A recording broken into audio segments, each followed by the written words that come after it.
Have you ever wondered about the intricacies of AFib in WPW patients? Well, let's delve into it. Atrial fibrillation, or AFib, a common kind of heart rhythm disorder, is the index arrhythmia in up to 20% of patients with Wolff-Parkinson-White or WPW syndrome. It's typically intermittent rather than persistent or permanent. Now, let's talk about the role of the bypass tract.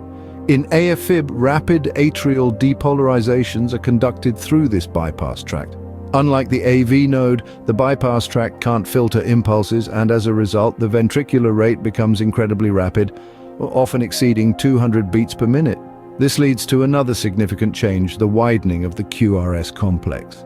This complex is a graphical deflection seen on an electrocardiogram, and its widening is a key sign of the electrical changes happening in the heart due to AFib in WPW patients. Now that we understand the problem, let's move on to the solutions. So, how do we manage AFib in WPW patients? Well, the goal is to regulate the heart's rhythm and rate. Treatment options like electrical cardioversion, intravenous procainamide, or intravenous amiodarone could be employed, but remember, we need to steer clear of drugs that slow AV node conduction like digoxin or beta blockers, as these could cause preferential conduction through the bypass tract, leading to ventricular fibrillation. For long-term management, ablation of the bypass tract could be considered if possible. Management is key, but let's delve a little deeper.